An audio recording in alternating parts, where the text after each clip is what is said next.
This Twin Peaks Investing podcast is brought to you in association with SharePad from ShareScope, the UK's #1 investment data and analysis software for private investors and traders. Visit sharescope.co.uk and discover the advantage.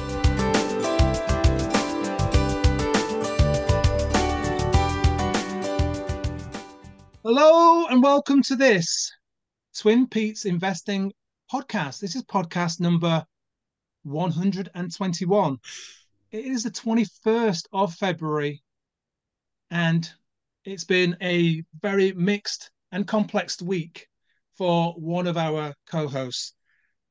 Hello, Henry. How are you? And hello, Phil Oakley. Welcome back. But first, I've got to go to Henry. He's going to briefly tell us about the chaos of his week. Then we're going to get to Phil. He's going to be short and sweet, but it's been manic. Henry, tell folks what you've been doing, mate. Well, at the moment, I am halfway through a house clearance. I say halfway. I'm 95% through a house clearance, but I've been backwards and forwards to a unit. I've had pianos going in and fridges coming out and sofas falling down the stairs, mainly on me. So I'm currently propped up against a mattress. But I promised Peter I would be here. I will not let the audience down. So you've got the pleasure of my company this evening, ladies and gents. I hope you enjoy it. Brilliant. Great to have you, mate. Great to have you. And our second co-host we've got is Phil Oakley. Phil, welcome back, mate. You've had some fantastic feedback for your surprise appearance. People talking about a transfer coup that we'd committed in January, getting you onto the show. I've got a few bits of feedback to share here with you in a second, but welcome back, mate. How are things with you? Yeah, good, thanks. Yeah, good. Keeping busy. Good man. I'm going to read this firstly out. This is from our good friend Phil Sloan at Sloan_Phil. It says basically saying, great listen and a real coup to have recruited Phil Oakley as a co-host, and your continued support is much appreciated. Phil, they love you out there, mate. Lots of great feedback, mate, here from you. I think the best one I saw here was it Roger? I think it was Roger Green, our good friend, and he's obviously. I'm not sure if I told you about this one, but I'll read this verbatim. Twin Peaks played a blinder in the January transfer window and unveiled Phil Oakley, no less, as a new signing for the pod. It's like getting Messi on a free. Or more appropriately, Alex Sabal. I think he thinks you know who that is. Alex Sabella. Alex Sabella. Yeah, Alex Sabella. A fantastic pod and great to see Phil joining the guys. Plus he's a blade. Cross. Swords cross. So, yeah, everyone's pleased to see you, mate. Thank you, right, Roger. Gents. Just thank you all, ladies and gents, for your feedback. Smashed a few new numbers and records for the pod regarding Phil's appearance.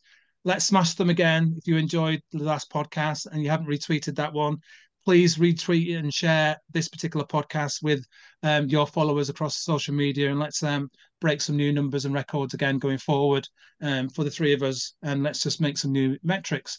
Right, I'm going to quickly talk about the markets, and then Phil's going to lay into what he's got to talk about, followed by Henry. Markets are getting very jittery. They've done quite well over the past 2 weeks, and then yesterday and today we're going because they're concerned about what's going on in America regarding tech stocks and whether they've got overbought, overvalued, frothy, etc. Everyone's hanging on the margins and on the fence, I think, at the minute with regards to tonight's data coming out from Nvidia. As I looked before I came on here, Nvidia shares are down 3%. The data doesn't come out until after hours. They're the most popular share at the minute globally, and it's going to go up or down from what most people are saying, plus or minus 11% potentially on its data coming out later. And worst of the worst, Jim Cramer has said, "Don't worry, folks. This company's got lots more to come." Nobody wants to hear Jim Cramer saying we're fine. You know, it's like having him leading the Titanic on its first journey. So let's all pray for Nvidia after hours.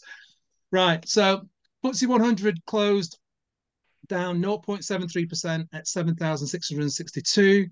FTSE All Share was down 0.61% at 4,180.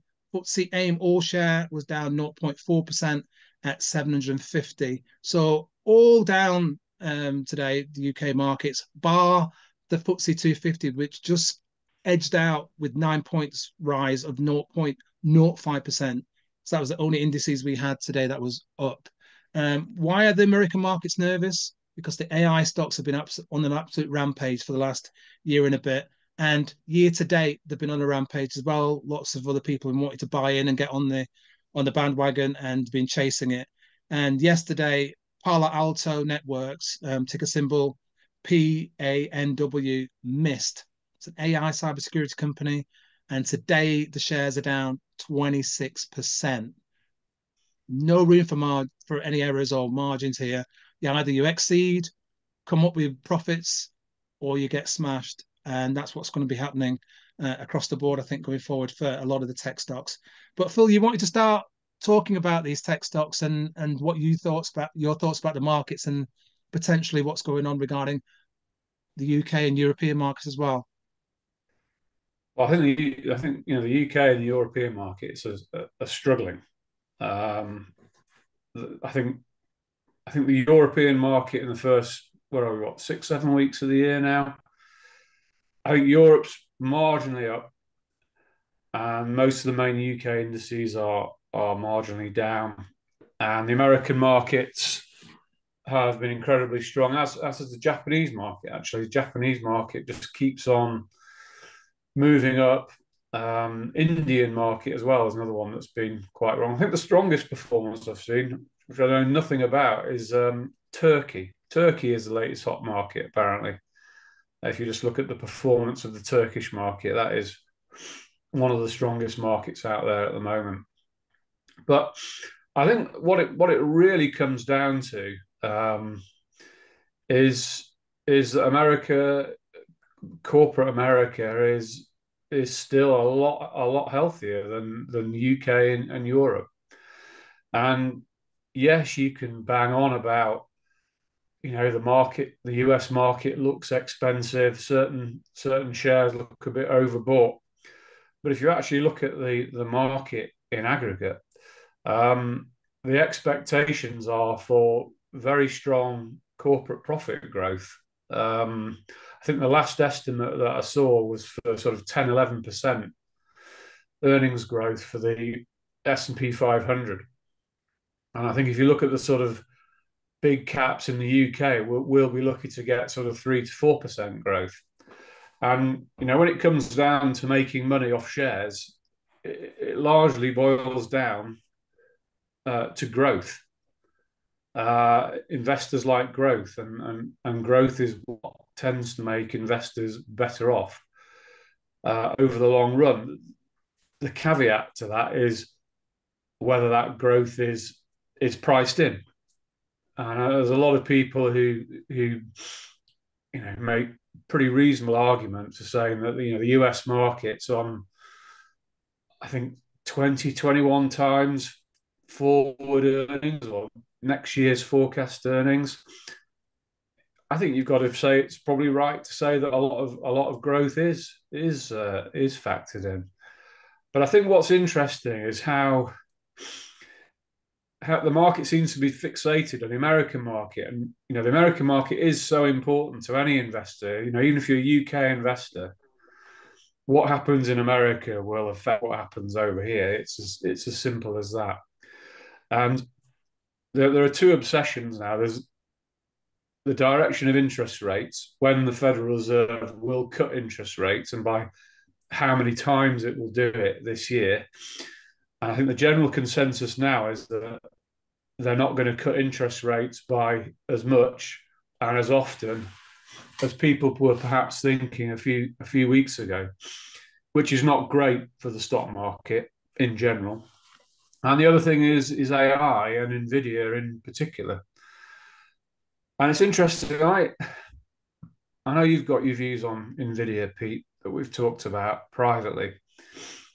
Nvidia is not a company I actually worry about when it comes to AI, because I think AI is here companies are investing in AI, and one of the things they're going to need to do is pretty much buy chips from Nvidia.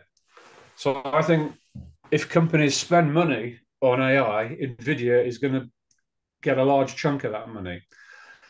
I think the wider issue with AI is whether the companies that are spending the money on it are actually going to get it to work for them in terms of either running their businesses better, more profitably, and getting more growth. And I think that's the big unknown. But I think what's going on with Nvidia now is that it's gone up so much. I think before we came on, I think it's up 37% year to date. I think people have been scared not to own Nvidia. I think you've probably had a lot of US fund managers who have been either not owning it or not owning a lot of it, and have probably been underperforming the S&P 500 as a result. And quite often, the way that fund management works is it's very herd-like. So it's better to fail if you're owning Nvidia than to fail if you don't own Nvidia. If you see what I mean. If you remember going back sort of 20 years, a lot of the fund managers who didn't own the tech stocks massively underperformed, and a few of them lost their jobs. I'm not saying we're quite back to those levels yet, but what you're seeing here is a crowded herd-like trade in Nvidia. And I think people are worried that if Nvidia comes out and doesn't say that the future is going to be as rosy or even more rosy, then the market itself will sell off. That's a very good call, Phil. I think I've noticed as well that you touched on there, US fund managers. It's also UK fund managers and boutique houses that have been buying Nvidia year to date as well, because of the fear of missing out. They want to be seen to be attached to the winners of this particular quarter, never mind the next year or so or the next 3 years from now. And they've sold out of the lower valued companies that weren't doing as well. What you said there about the companies having to buy Nvidia chips, that is the case at the moment. But I think we were touching on the fact that there's a certain individual and company, SoftBank, looking to put together 100 billion to create a competitor. And I'm like, yeah, I'm not sure how many people are going to back you to the tune of 100 billion to start a competitor. But there's always this case where you've got to look out for I think it was Jamie that I interviewed, Catherwood, for the Investing Matters, and he said you've got to look out for the imitators. There's other people that are going to look at Nvidia, how fast it's grown over the past 10 years, and look at it and think, we could probably do a good a job as them, throw money at it. But it's about the fact that they've got that particular standpoint now as the go-to best-in-class chip. Anybody that comes to try and rival that needs to get that branding, needs to get that growth, and needs to be tested as to whether or not they can deliver that particular chip. 100 billion may not suffice to do that. It may or may not. But in a current situation where we've got the markets where everybody's looking at infrastructure spend, haven't got that much to spend, I'm not sure how many people are going to back SoftBank and Co. to the tune of 100 billion. What are your thoughts? I think there's a growing desire out there now for companies that are going to invest in AI to have some more choice in who they actually buy their chips from. I think that when you buy in anything, you want a bit of choice so that you can have a bit of price competition. I think the one name that keeps coming up as a potentially strong competitor to Nvidia is AMD, Advanced Micro Devices. Yep. They have got some good plans in place, some good projects in place, and in fact, their earnings growth, or its earnings growth, is going to be pretty much as strong as Nvidia's. If you look at the forecasts out there, It's like anything, Pete. You know, it's like a golden sort of rule of economics. When people and companies see companies doing well, they think, well, how can I try and get a slice of that? Absolutely spot on. And any thoughts on that, mate? Nvidia space, AI space. Are you watching it and going, yeah, I can see the froth coming off the top of that, or are you thinking, you know, I'm not being caught up in that fear of missing out? No, I think Phil is absolutely spot on there. If the money's going to go anywhere, it's going to go to Nvidia. They are the market leaders in these microchips, and they are doing some incredibly clever stuff with the technology. Um, I think for me, the bigger concern, like you say, is not holding it and therefore underperforming the S&P 500. I don't really, although I'm giving research ideas on the show that are over in America, I don't really buy individual companies in America. I find it far easier to just buy the S&P 500. It's a great index. It performs really strongly. And like you say, you buy 499 companies, miss out Nvidia, and you've underperformed. And you're not going to have 499 companies. So odds are you're going to miss these really high-flying, high-performing businesses. Microsoft when it goes on a tear, Nvidia that comes out of nowhere, Tesla that suddenly doubles in a year. You know, they don't necessarily follow any logical reason at the time either. Some of them are acting almost like trading chips. You've got a lot of retail investors that are piling in and out of the names based on headlines and pricing them beyond all reason. But that's part of the fun of investing. You know, you're playing the market and other investors as much as you are looking at the basic economics. Absolutely. I think Phil touched on it. We were having a private conversation about it being potentially the largest trading company at the moment, or traded company at the moment, and Nvidia. And I see option traders all over it now. They're looking at every single possibility to play Nvidia on a daily basis. You've got a near $3 trillion company that's being traded like it's, a penny stock. It's just maddening.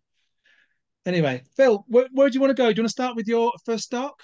And let's get into it. Yeah. So where are you going to start, mate? So I'm going to start with a company that I think a lot of listeners will know, or even been a customer of over the years, and it is Whitbread. And Whitbread, for those of you that don't know, the ticker is WTB, and it is the owner of the Premier Inn budget hotel brand. This has been a phenomenal success story. Obviously suffered hugely during COVID when everybody was at home, but they've recovered incredibly strongly and carry on with what they've been doing really for the last 15-20 years, and that is offering great value to customers, great service, and taking market share away from older, more established, quite tired, sort of independent 3-star hotels, which can't afford to compete, are arguably trying to do too much, and are getting left by the wayside. They can't afford to upgrade and keep their hotels looking nice. And they just have a really, really good connection with the customer. They control their brand really well. So you're not going on something like booking.com or any other travel website and booking a Premier Inn. Not in this country anyway. You can in Germany, but not in this country. Everything is done through Premier Inn website. And they still got a lot of space to grow.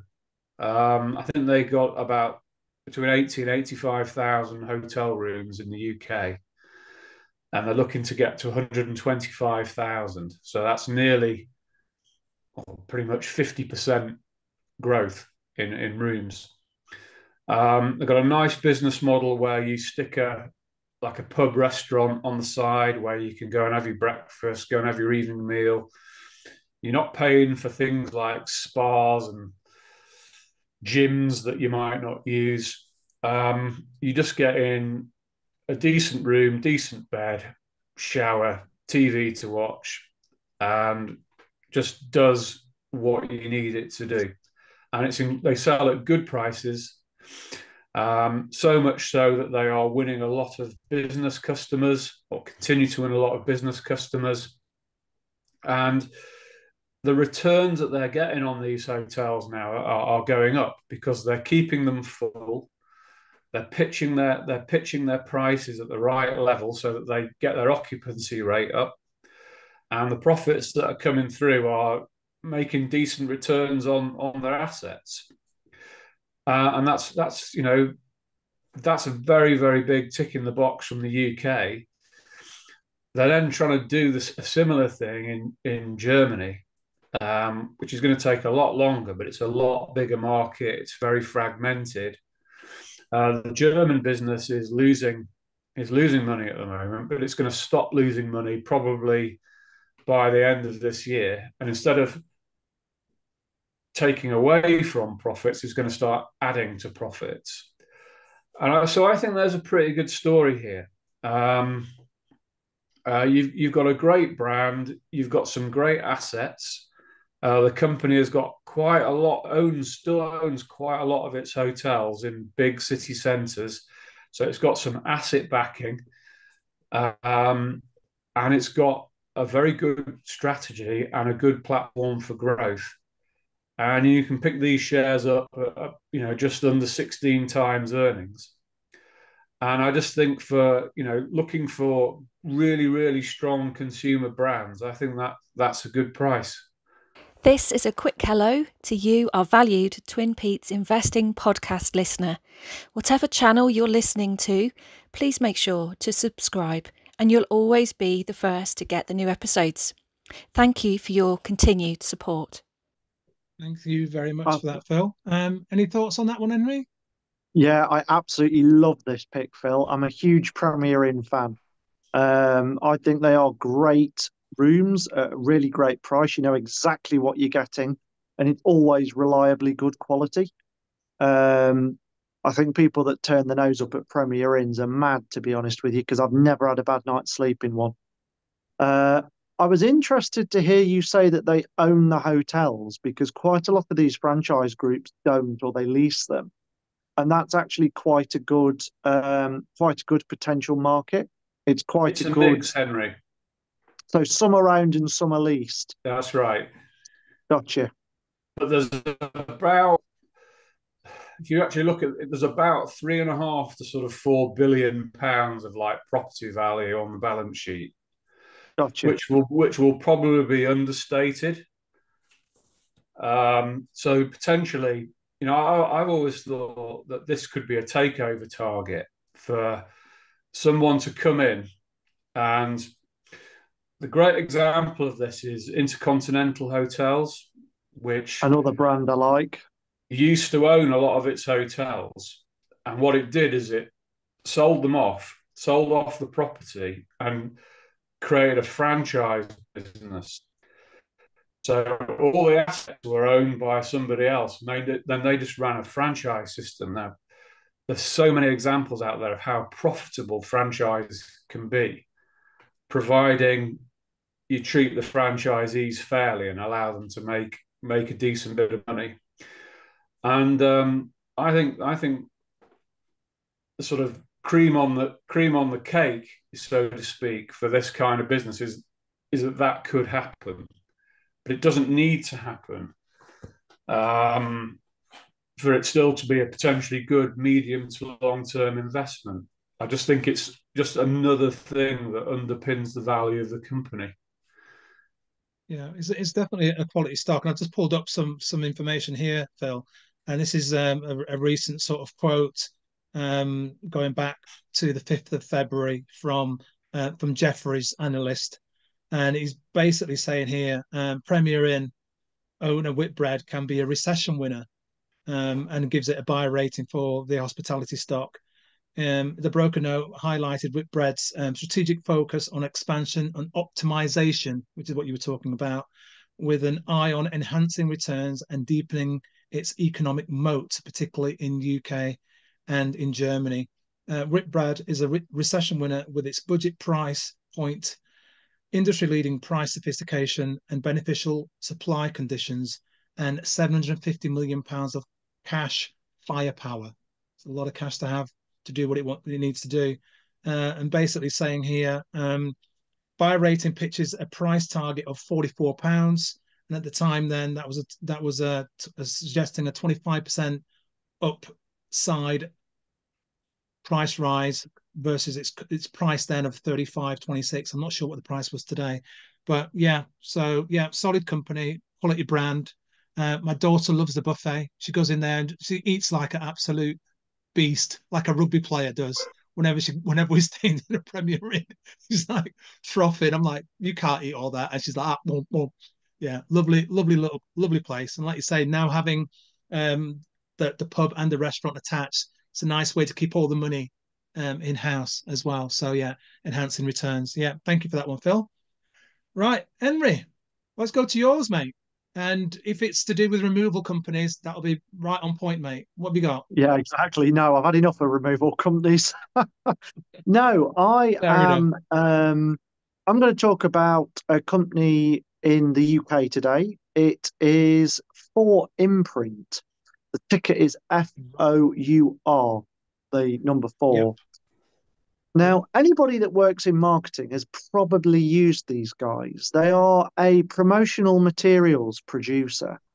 They do printing of banners. They do promotional, gifts and things for corporate events, pens, flyers, brochures, that sort of thing.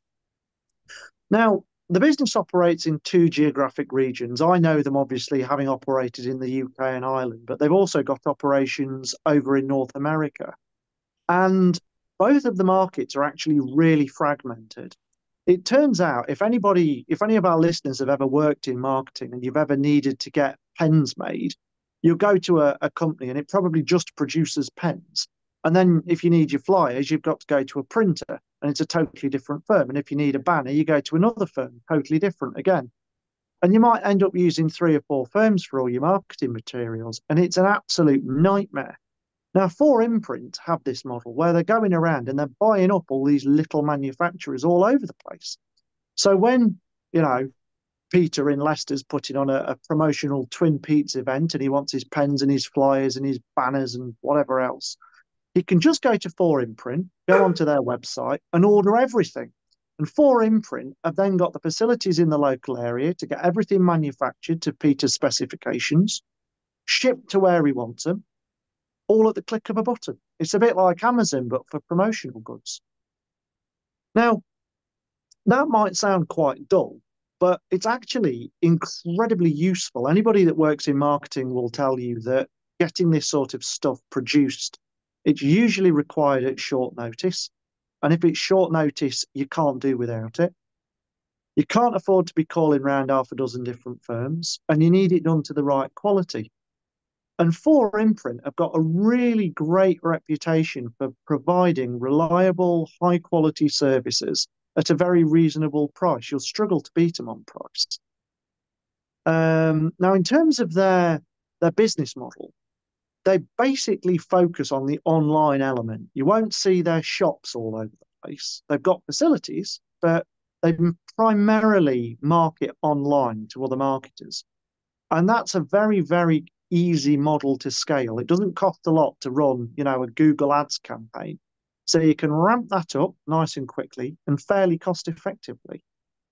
A lot of their orders are paid in advance before anything's made. So it's not like they've got loads of unpaid invoices sitting around. Cash comes in the door early and then the goods are manufactured and shipped out.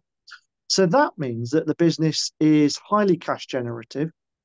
Really nice profit margins on it. I think it works on, let me just get the figures on SharePad a second. They've got an EBIT margin of 10% and a return on capital of nearly 90%, 87.4, which just goes to show how profitable this business of, effectively selling promotional goods can be.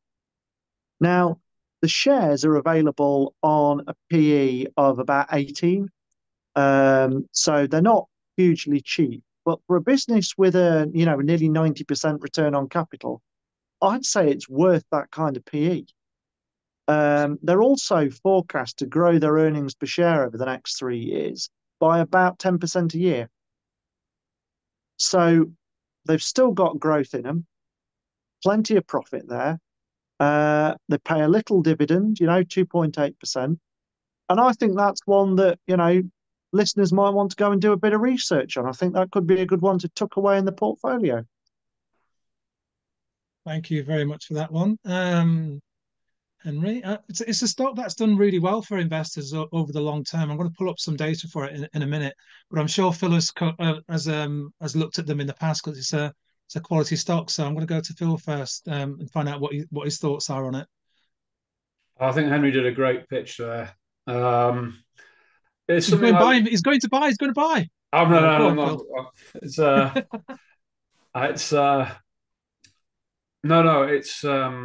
it's a business I looked at a few months ago while I was doing a writing project for one of my customers, and I really like the look of it.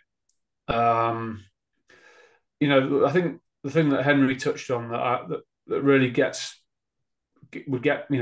I think should get investors interested is that this is a business where you can scale your footprint really quite nicely. So you have I don't know whether they do the manufacturing or the printing in house or whether they outsource it. But what you can do is the more business you get, the more volume you get, you can scale the business over a fixed cost platform, and that can drive your profit margins higher or your total returns. That's why your total returns are so good. No, this is a very, very sort of nice niche business. You're not going to find many similar businesses like this on the stock exchange. I think it's a really good company. Thank you very much, Phil. Agreed. There you go. You got a winner there, mate. Well done. I've just pulled up the data here, and this is going to shock a few people, I think, because I always have a look at how companies have done on a long-term basis and what their total returns have been annualized when I'm looking for quality companies. And 4Imprint, ticker symbol FOUR, 10-year annualized returns 24.2. 5-year annualized 25.25, sorry. 3-year annualized 35.55. So that's bells and whistles there. That's just smashing it out of the park. And once again, it's one of them stocks I don't hear a lot of people talking about across the markets. It's not one of them that's got loads of the cult of 4Imprint. I've not heard of that being said regarding that particular stock, Henry. So very, very well done with that one. And year to date, it's doing pretty well as well. Yeah. So well done with that one, mate. I do like that one. Thank you very much. Looks to me like the next event is finals on the 13th of March. So individuals that are listening to this podcast have got a little while to research it, have a look, have a think about it ahead of its results going forward. But yeah, really, really good, and a little bit of a divvies there as well, Henry. So it's done really well for the holders over the past 10 years or more. So yeah, one of our UK winners, mate. So very well done. Where is it? Is it a FTSE 250 or a FTSE 100, Henry? I think it's a FTSE 250.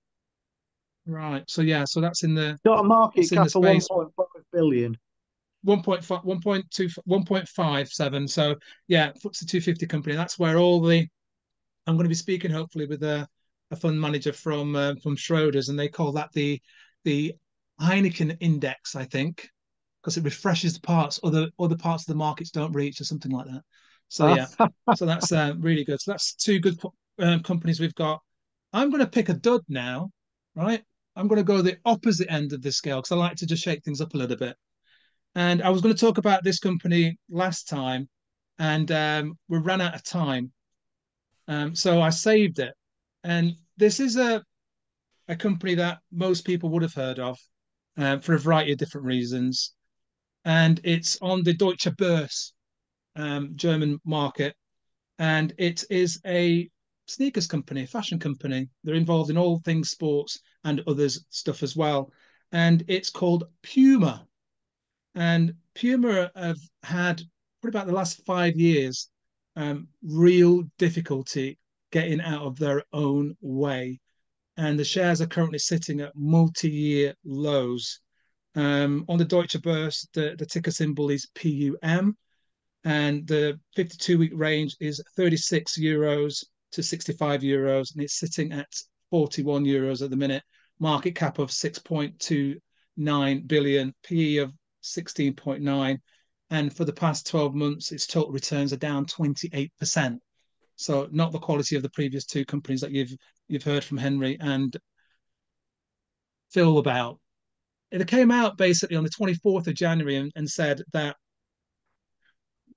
much to the sanguine of the whole sports community, they're basically saying earnings this year are going to be weaker than expected. And they cited none other than the Argentine peso because they were trying to get into the South American market. And that's where a lot of their stuff apparently gets manufactured as well, allegedly. I'm sure they're going to tell you that, other people, that most of the stuff gets made in Germany. So they lowered their earnings schedule, what they're going to make, etc. Market spanked them, and they're down, and they keep going down. They're basically going to be coming out with an update on the 27th of February, which is just another week away from here now. And I'm not expecting any improvements whatsoever on that data. So you're all listening now, all 3,000 plus of you, and going, well, why are you telling us about this stock then? Why would we? What's the point? Right. Okay. I'm going to get to that, ladies and gents. We have got, sorry, not we, the Football Federation, Global Football Sports Interest Individuals. We have got the Euros. We've got some Sheffield fans in here. They're going to want to see some clubs winning and playing some winning games, so they might watch the Euros. Phil, sorry, I had to get that in there, mate. And Roger's thinking, don't pick on Sheffield. Right, so the Euros are coming out in June, July of this year. It's held in Germany, right? Some of the countries playing are going to be wearing Puma kit, gear, football stuff, and also the rest of it. So for me, that's going to be the first possible catalyst, or one of the first possible catalysts for Puma Sportswear, full stop. Yeah, for them to stop this drift and decline. Hopefully, the Argentine peso doesn't fall any further down, and hyperinflation doesn't eradicate further profitability for Puma. Second catalyst for me, and this hopefully they've sorted themselves out between then, is all the way out to 2026, right? So I'm thinking long term on this one, ladies and gents. What happens in 2026, I hear you ask? The World Cup happens in 2026. Where is it being held? Canada, United States, and Mexico, across the whole of Americas. Another opportunity for Puma to get in front of all of those people, all the sports gear, and so on and so forth, and sell a wad of stuff across all markets globally. So that is why I am talking about Puma. Right now, it's a dud. Right now, it's sitting at multi-year lows. But I'm always interested more so when a quality brand name is sitting near its multi-year lows than sitting at its 10-year, 15-year highs. Are the shares going to go lower between now and 2026? Potentially. Between now and June 2024? Potentially. But I believe at some point or other, Puma as a company will get its act together and be worth far more than 6 billion going forward, which is possibly about the same value, as JD Sports brand and the retailer JD. So I'm looking for them potentially to reinvigorate their revenue stream and get their act together. And that's why I picked it. Unloved, off the radar, not popping and rocking the revenue streams and profitability, actually declining as we speak. But that's when they get interesting to me. Henry, First thoughts on that one? I had no idea that they were providing the kit. That's a really interesting potential catalyst. They provide some of the kit for some of the teams. Yeah. And some of the football players will be wearing PUMA footwear. They don't provide all the kit for all of these events. No, they don't do that. No, but you know what I'm saying. I wasn't aware that they provided it. First off, as a brand, it's one to me that feels really dated. I feel like Puma was something that people my age wore in the 90s when we were at school, and now, well, I won't be seen in it. I'll put it that way. Fair enough, mate. Fair enough. Please don't Phil, write in any with your thoughts? hate mail. No. This is what it's about, mate. You don't have to agree. I'm sure Phil's not. Phil, what are your thoughts? Puma. I think I'll struggle with this one. I think that if you look at one of the really big themes, over the last few years is is this trend of athleisure. Athleisure, yeah, absolutely. People wearing sports brands as everyday fashion, and it's a very crowded market. And I think the thing that's concerning at the moment is that all the companies that are involved in it, the Nikes, the Adidas, Puma, and then you look at JD Sports here in this country. I mean, they're really struggling. All of them are, absolutely. I think as though you walk into JD Sports, which I don't do too often, but I have done on occasion, dragged by my teenage kids. And I just wince at the prices. I think the prices of this kit, of all this trainers and clothes, are just eye-wateringly expensive. And I just think that there's lots of parts of the world where the consumer is, actually quite stretched. Absolutely. And they're not buying this kit, or they're not buying as much of it. And I look at the valuation of Puma. They're not on a cheap multiple, but that's probably because the profits are depressed. Yeah, and so the cheap multiple is a function of the low profitability at the moment. And at the moment, yes, you'd never say never. There is a brand here.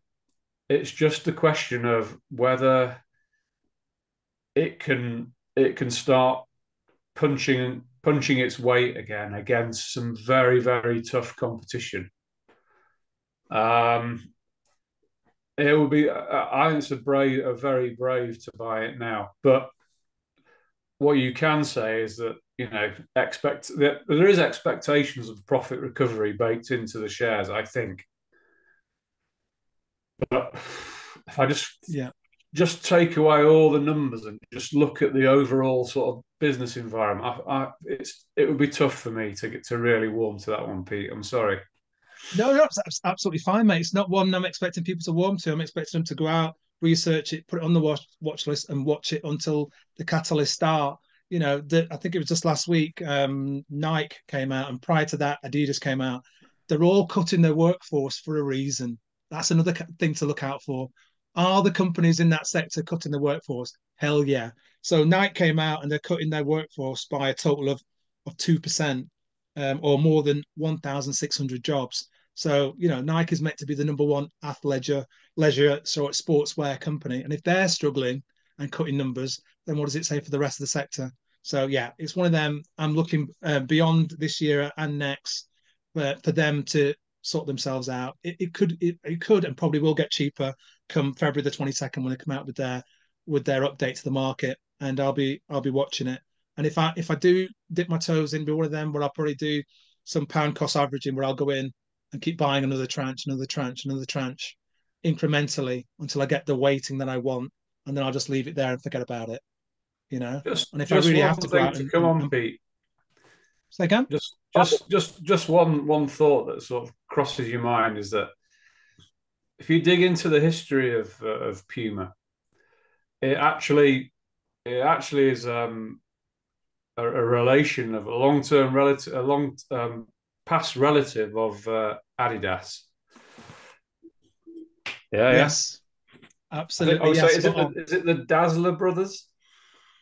Yes, absolutely. Two brothers fell out and they went their separate ways, formed Yeah. Adidas and Puma. And, It wasn't originally called Adidas, but yeah, and spot on. I suppose the thing that crosses your mind with this is that, it is a recognizable brand, right? Mm-hmm. And, unlike a retailer like JD Sports, which doesn't really control, its brand, it's a middleman or an agent. Mm-hmm. You just wonder whether someone might come and actually buy this brand and try and turn it around. So that would Indeed. be the positive side of it. Yeah, that could be a faster catalyst probably than the turnaround. And equally, like as you say, it's a German or was a German behemoth brand, and Adidas is so far gone past where Puma was X amount of years ago when when Henry was wearing Puma sneakers, and there could be a case of would the German government try and force Adidas's hand to say, look, just subsume them and put it all in under the one umbrella again. Who knows? Who knows? I'm pushing the envelope there now. I don't own the stock, ladies and gents, so it's not me pushing it down people's throat. I'm not saying go out and buy it. I'm saying it's a research idea, as I always do. I'm going to try and speak about another company in a minute, which is probably more in tune with what people are looking at now, where people are buying the stock at its high. I'll be talking about that one a bit later on. But Henry, we're going to take a break here now. Do you want to say anything about quickly about the fantastic fundraiser you're doing for Centrepoint at all, or do you want to leave that? I do. No, I do. Very, very quickly. There was somebody that donated straight after we broadcast the last podcast, probably within 10 minutes of us coming off the air, and I was really, really moved. Someone called Barney. I don't know them. Yep. I apologise if I've met you, Barney, but I've not met you. £200 plus £50 gift aid. Love the podcast. It's always an interesting and easy listen. Henry and Peter are top guys, and the spirit of kindness that comes from both of them is great. Keep up the good work. I tell you what, Barney, fantastic. You know what? Spirit of kindness, you've got it there 100%, mate. So thank you very much from all three of us, because that's wonderful. We've also had £20 from the Quality Small Cap Investor. Great work, chaps, and hearing Phil back on the podcast is fantastic. I miss the Investors Chronicle podcast days. TPI 120 had a great balance, and I'm looking forward to more of the same. And we've had another donation from our pal Scrumpy. £10 Scrumpy's plus always £2.50 gift aid. Good guy. So thank you very much. Thank you very much to all three of you. Honestly, every time I get a little ping in my inbox because I get a notification, it puts a massive smile on my face. So you're doing a wonderful thing here. Thank you very much.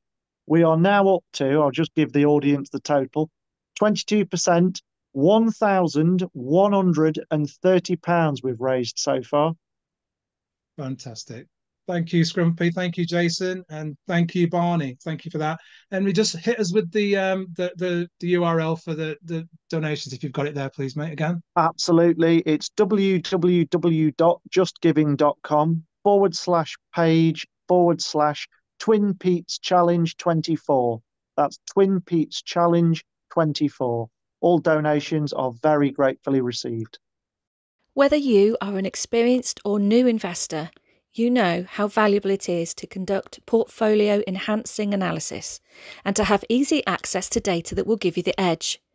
As a Twin Peaks investing podcast listener, you can access an exceptional offer via SharePad from ShareScope, the UK's #1 investment data and analysis software for private investors and traders. This special Twin Peaks offer is available to new subscribers only, and you can subscribe using the promo code TWINPETES. The incredible and exclusive offer means that monthly subscribers will get their second month free, and annual subscribers will get their 13th month free. Sign up and subscribe to SharePad today using the Twin Petes promo code, and you can save up to £69. Visit sharescope.co.uk/sharepad for further details and subscribe to the investing and trading analysis and data you need. Thank you all for your donations. And if you haven't donated yet, please consider doing that. We're going to try and help as many young people that are currently faced with homelessness around the country via the Centrepoint charity. Thank you, Henry, for that. We're going to go to Phil. Do you want to give us your second stop, please, sir? Then we go back to Henry. Yeah. It's another UK stock, one that's well known. And I've chosen this because I think it sort of highlights what's kind of been going on in the markets, where, you know, a lot of the gains in the market have become very sort of, certainly the US market, have been very narrow. You know, they've been focused on a few companies, and that's left other companies, other sectors, other markets, even, you know, our UK market, arguably, to be sort of, you know, cast aside almost. And this is a company that I get the impression that investors are starting to warm to this company now. And it's a company that's been struggling for a long time. And it is GlaxoSmithKline, or GSK, you know, a pharmaceutical giant. And like a lot of the big pharmaceutical companies, they are facing up to the fact that a lot of the drugs that they've made money from are losing their exclusivity over the coming few years. It's what they call in the trade as the patent cliff. So you get a drug, you get, I don't know, I think, is it 17 years a patent lasts or something, and if no one comes along and competes with you, you can make a lot of money from it, and then that period of exclusivity ends, and then you can get companies are free to compete with you with what's known as generic drugs, and your revenues and profits go down. And this has been a worry not just for investors in Glaxo, but, you know, really across the whole global pharmaceutical sector, with the exception of Novo Nordisk and Eli Lilly, who have been into the weight loss thing. Obesity drug, yeah. They'll be smashing it. Yeah. They're right. They're absolutely smashing it. And, you know, they have price tags to match. And the rest of the sector is, you know, cast aside almost. And I just think in the last few weeks and months, I detect there's a bit, you look at the news flow that's coming out of Glaxo. One of the big negatives against it is, years ago, it used to have a heartburn drug called Zantac. And there's been a lot of legal cases against it, particularly in America, saying that Zantac has caused cancer. And there's been a lot of litigation. And that litigation is gradually being sorted out now. The company are making financial settlements, and it looks like there's light at the end of the tunnel here, and they can get this done without it costing them huge amounts of money. But the really good news is that they seem to be gaining some traction with their drug portfolio. They've got quite a sort of decent pipeline that's going to come online over the next 2 to 3 years, which has quite a lot of potential. But you're already seeing things like, you know, they have drugs called Arexvy, which is a respiratory drug, or they've got like a vaccine business, particularly one against shingles, which is making, you know, good money now. But then you've got new drugs coming on against things like blood cancer, hepatitis. You've got a very big and established, and with further potential in things like HIV care. And the earnings forecasts of Glaxo are moving in the right direction. And, you know, this is a company that is probably going to do sort of, depending on the currency, sort of 9% earnings growth over the next few years, with revenue growth a little bit less than that. But this is what you want to see. You want to see revenue growth, not just earnings growth, because you can grow your earnings through cutting costs. But the good thing about Glaxo is that, or GSK as it's called now, is that the revenue's starting to come through, and that's coming through to profits. And the valuation of these shares is it's about 10.5 times the next 12 months forecast earnings per share. And that is one of the lowest valuations. If you look at all the valuations of the big global pharmaceutical companies, that's one of the lowest ones out there. But actually, it's got some decent earnings growth coming through. And this could be a bit of a slow burn, but I see this as a company that has the potential to sort of re-rate, get a higher valuation, and if more good news is coming through from the drug pipeline, again, like one of the things that you look for, Pete, is you look for companies that are unloved, the expectations are not really there. You've got 10 times earnings. You're not really factoring in much in the way of future profits growth, and it seems to me that that's not the case here. So I'll just throw that one into the ring as another one to look at. Yeah, I held GSK for a little while. When I looked at them last time, I think it was nearer to probably about 12.5 quid, maybe £13. And I did a sum of parts at the time where I thought they were worth about 20 quid a couple of years back, and I held them. And then they announced the spin-off of Halion, and I thought that was going to be the catalyst for it. But the way they configured it didn't work out as I planned it would. So I didn't get my sum of the parts equation. And then I just thought, this isn't working out. So I sold them, sold out of them, and I don't currently hold them.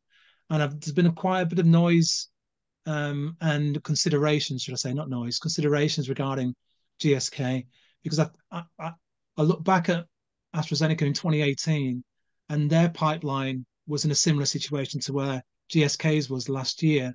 Nobody wanted AstraZeneca then, when it was nearer to £53, £55. It's now, last year it hit 120. So I agree with you regarding the potential of their pipeline getting the catalyst that it's going to be getting over the next few years that will drive the price higher. But I've just pulled up a tweet here, and you've already answered this question. My concerns still remain, Phil, about the Zantac legal stuff. And it was Paul, I think it was Paul Hawkins, an investor on Twitter. He's mainly in bonds, but he does buy the odd individual stocks. And he was basically, I think he was buying GSK, or getting very keen on GSK because of the lowly valuation of GSK. And some other individuals that I know already own GSK as well, and they're quite positive on it. I'm still not gone back into GSK, and I wrote this back to Paul and another listener called Andrew at the time. And this is going back on the 14th of Feb. GSK's ongoing Zantac legal issues won't conclude soon, because the consideration there for some of them was that potentially it's a takeover stock because it's so lowly valued, and that is a very big possibility actually.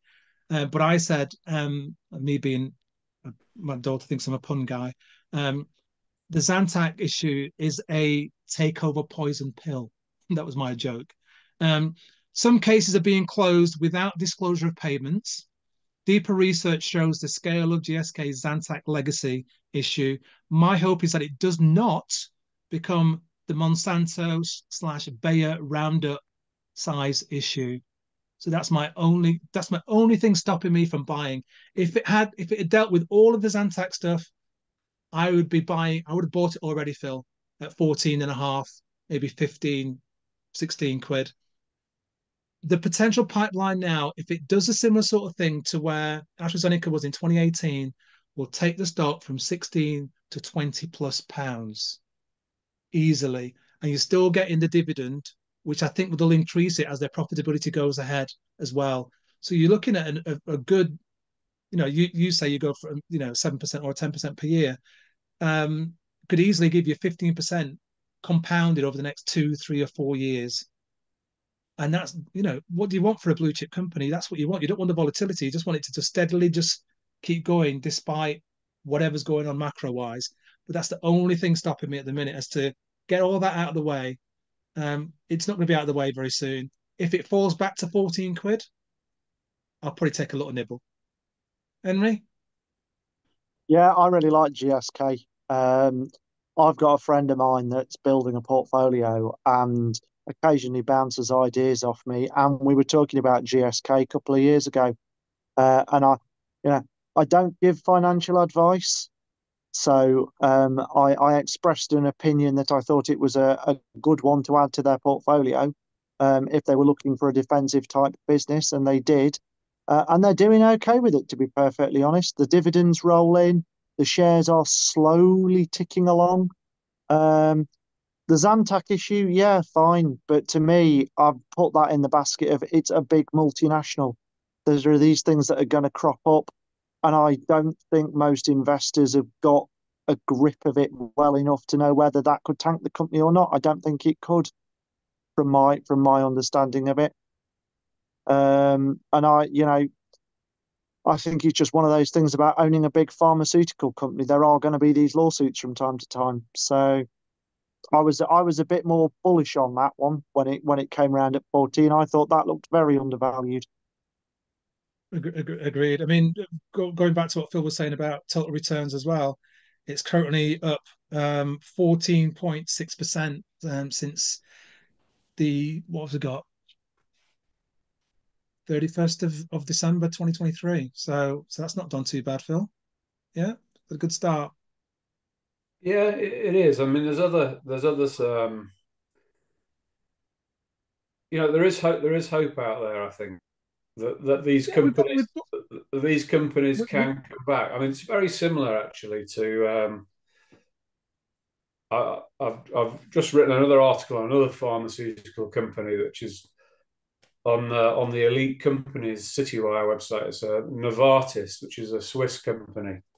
Yeah. Again, they haven't got the litigation issues, but they're another company that have been getting their drug portfolio into a better place so that it can actually contribute to some growth. So that it's certainly definitely a place to take your fishing rod, I think. Cast a line and see what you get.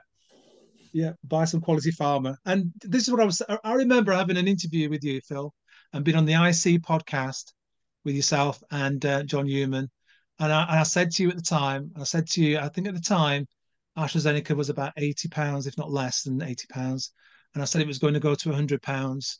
And the reason why was because it was using AI to actually speed up their drug discovery stuff. And now more and more companies are using that. GSK has been a bit slow on that take up, but it's using it more and more. So the pipeline is going to accelerate over the next few years for GSK, I believe. So yeah, you're definitely onto a good start. And I'll probably end up changing my mind as soon as they drop down to 15 quid if that ever happens. But the pipeline's going to keep coming out. Henry, what have you got, mate, as your second start? My second one is Newmark Security. The ticker is, I've completely forgotten the ticker now. NEW, I think it is. Let me just double check that. Hold on a second. It is, I was well off there, Newmark Group. The ticker is NMRK. That's NMRK. This is a security business, basically, as the name would suggest. They're one of the UK's leading provider of top-of-the-line electronic and physical security systems.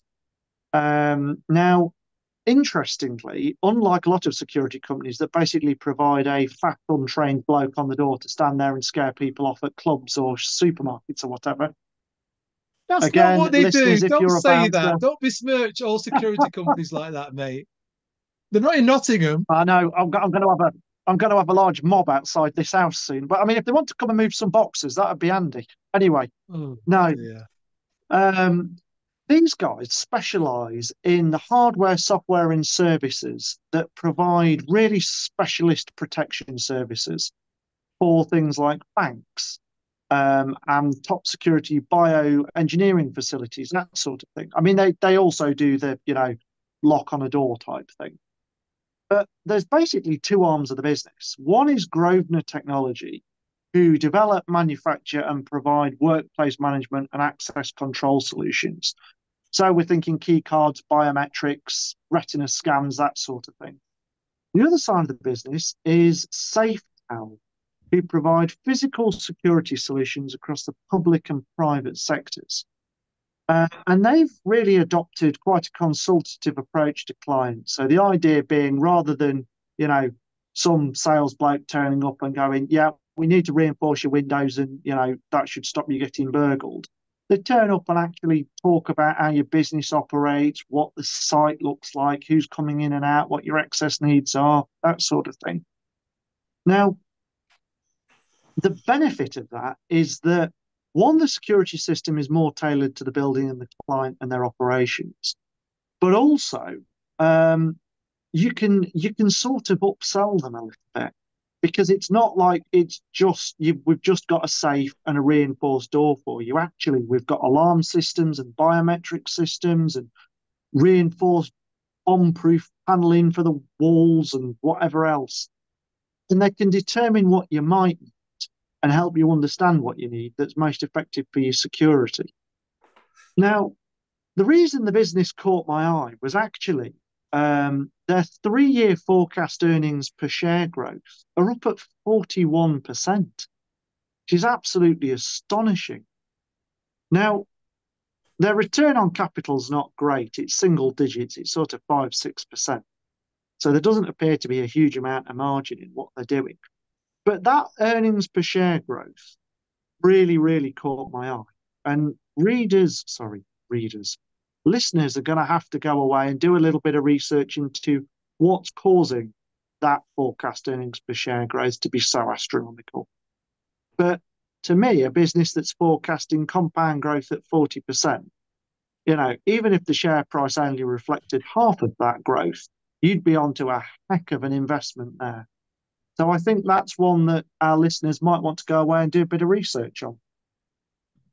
Thank you for that. I'm just going to do correction here for you, Henry. The ticker symbol is NWT on AIM, for Newmark Security. But what you were saying about the actual revenue growth and the margins, it's absolutely on a tear at the moment. I think primarily because they're getting into services with clients in the US, and if that continues to accelerate, then they're going to be absolutely growing significantly going forward. And there's talk here about 5 pillars of growth from their Grosvenor operation.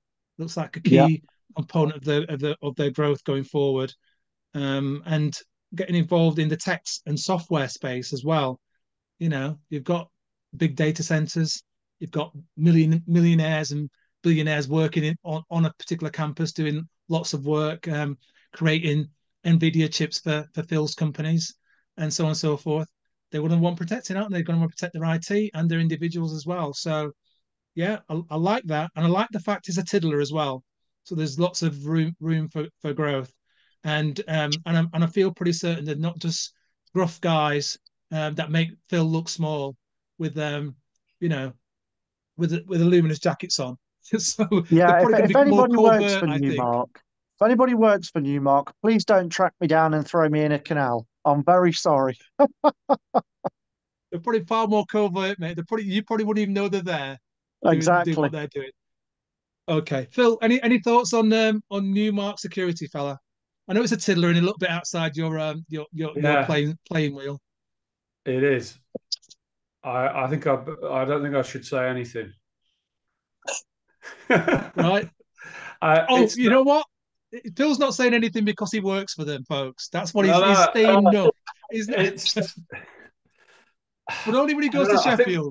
I think the sheer size of this would just put me off.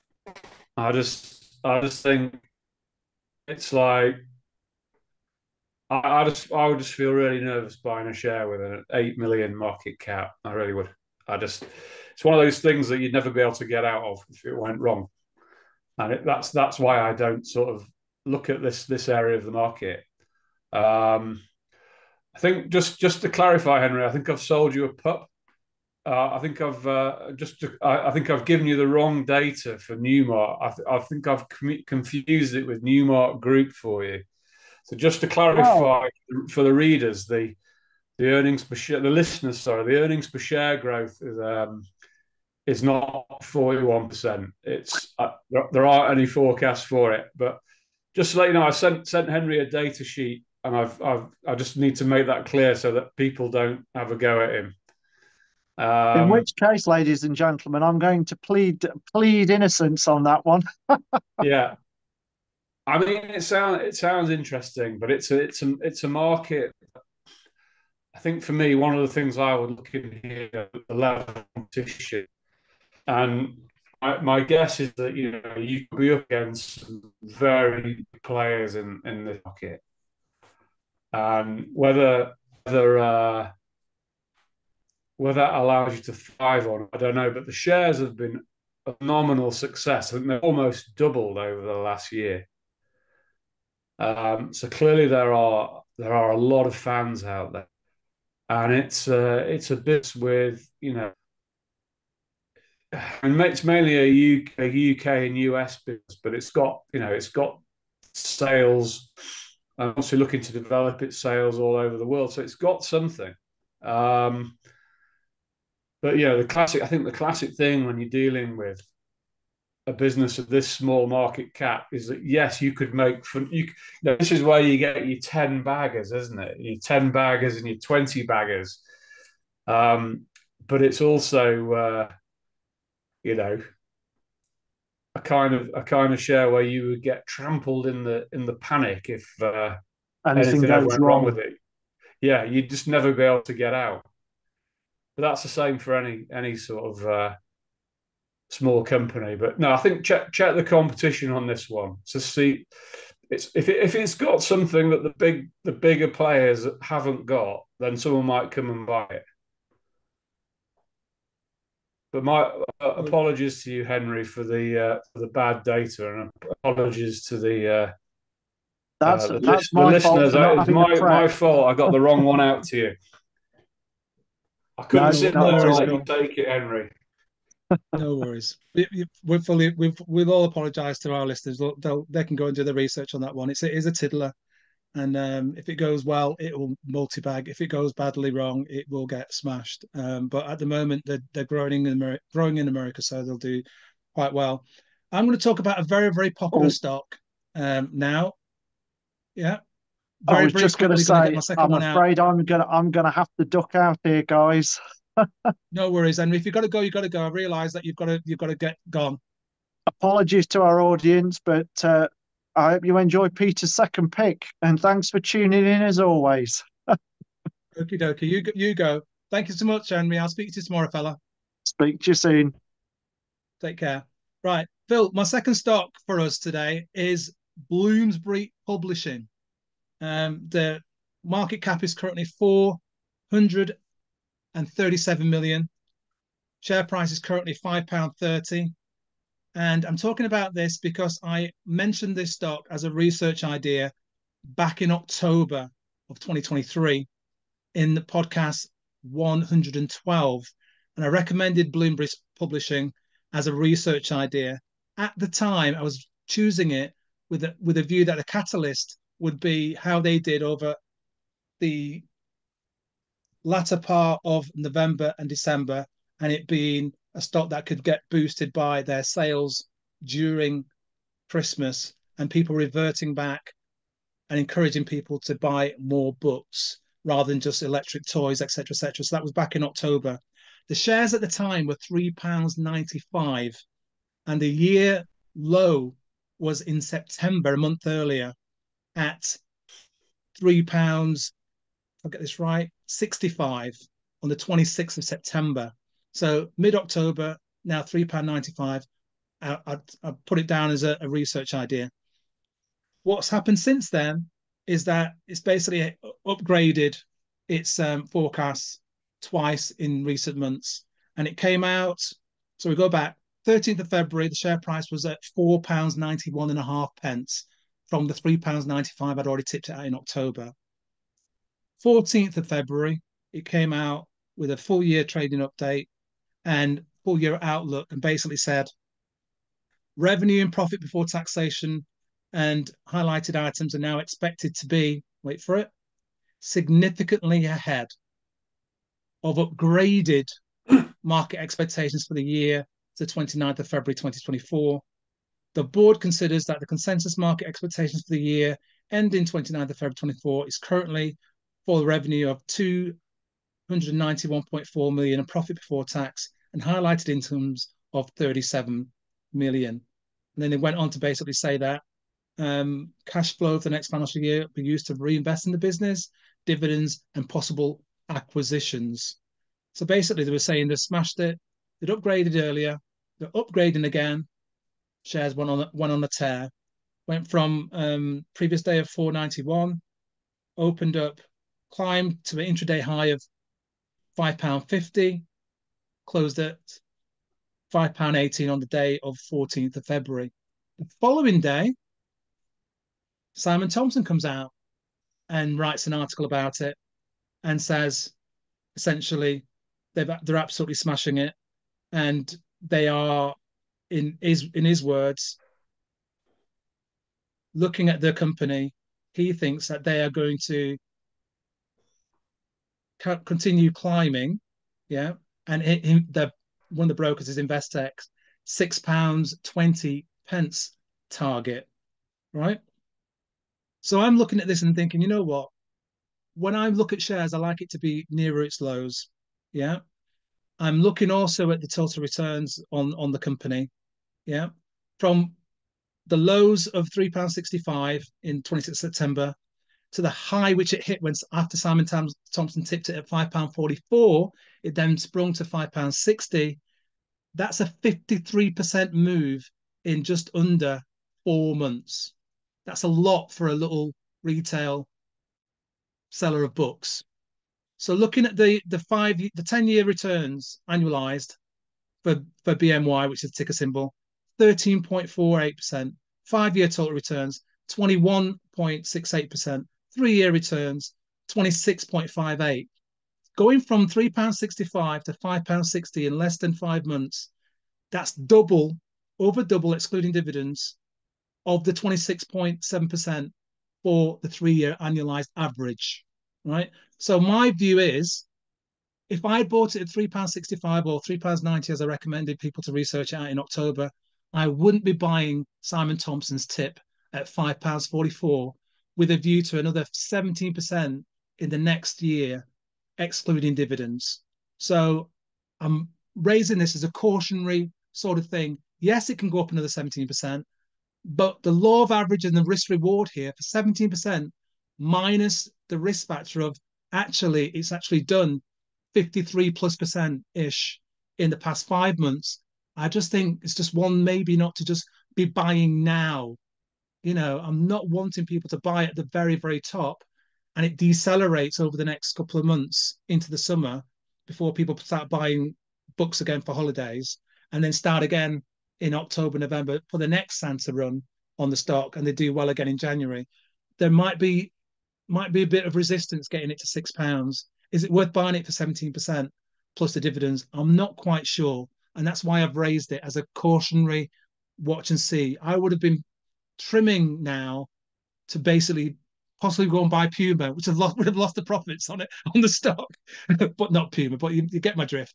So that's the reason why I brought it. I don't want everybody running out and buying this stock because Simon Thompson has tipped it or anybody else is buying it. And lots of people on Twitter are deciding to buy it now at £5.40, £5.45 because Simon Thompson and others are talking about it. I am just cautious on it now because it's run so fast from £3.65 to £5.60. Simon Thompson sits at £5.44. It's currently at £5.30. That's what I wanted to raise, Phil. Your thoughts, sir?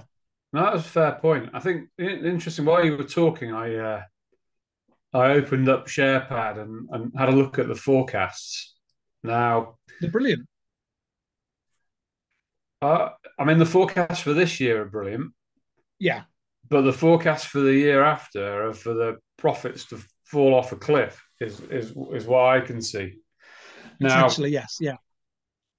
I mean, the thing about a business like this is that if they've got, you know, hot selling fantasy novels or whatever, that's flavor of the year, they set a very high sort of benchmark. So they have a great year, and then they've got to start again and try and do more than that the following year. And clearly, if you look at analyst forecasts for the next couple of years, they're expecting a great year this year, and then they're expecting the profits to fall off a cliff and then not grow by much in the following couple of years. I think if you've got a business like this which has got a lot of momentum, I suppose what the bulls will say of this, and I can totally understand why they would say is that those forecasts are wrong, right? And that the momentum from this year is going to carry over into next year, and those profit forecasts are going to get severely revised upwards. Absolutely. I get that. I totally get that thinking, and it wouldn't surprise me if that does happen.